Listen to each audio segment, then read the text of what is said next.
Boyd Barrett, 1 minute. Taoiseach, my question follows directly on from Deputy Moynihan's. I wanted to ask about the forestry programme.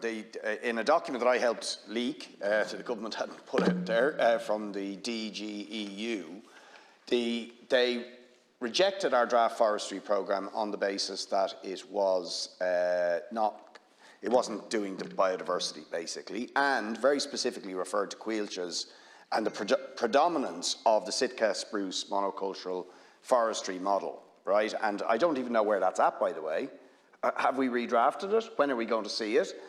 But it raises the big issue. If you are, as we must, going to do afforestation, a sustainable, diverse form of afforestation, and enhance biodiversity, you're going to have to pay farmers, right? You have to make it worth their while in order to get them on board, so that they don't feel threatened and lose out by the absolutely necessary restoration of biodiversity and meeting our afforestation targets with a new forestry model that replaces the disaster of the monocultural Sitka model.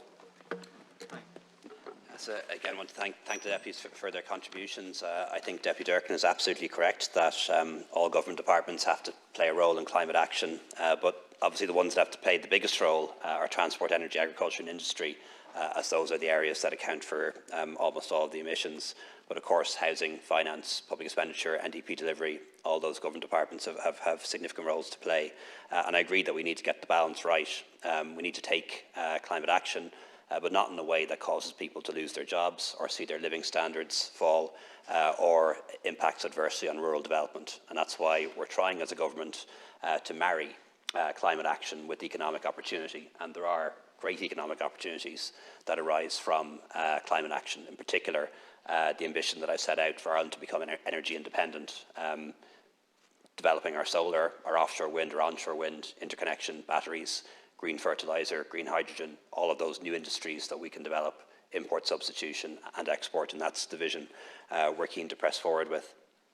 Just in relation to the nature restoration law raised by Deputy Moynihan, I think we all appreciate the need to protect nature, to restore biodiversity loss and allow nature to regrow. And we know how quickly nature can recover if it's allowed to regrow.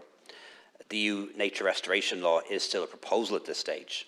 And as I said before in the House, there are aspects of it that I feel goes too far, particularly when it comes to taking agricultural land out of use for food production against the wishes of farmers.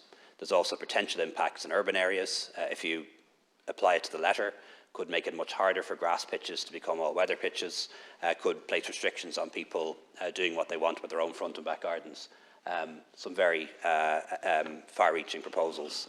And I know Deputy Noonan, or Minister Noonan rather, has been very clear that farmers shouldn't be compelled to do anything and should be remunerated and rewarded if they do. And I agree with that approach. So would encourage people to engage in the debate tomorrow in a productive way and suggest how the proposals can be improved and what compromises can be made to make sure it's fit for purpose.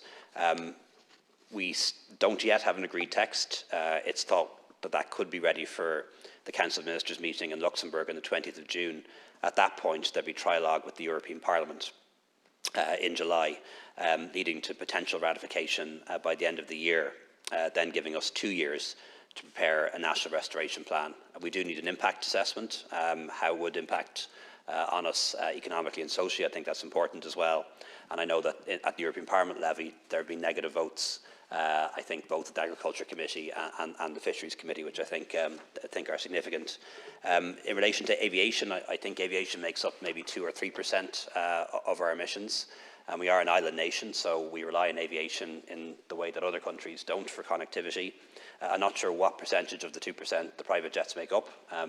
It could be, I don't know what the figure is, but I imagine it's quite small.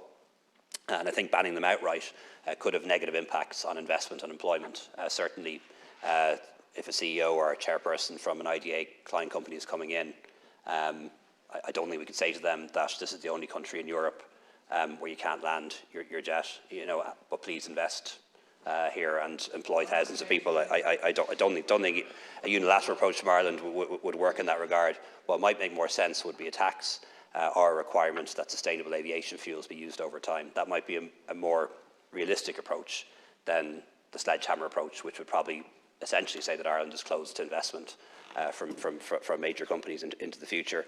Just on the energy treaty, not aware of any proposals to withdraw from that.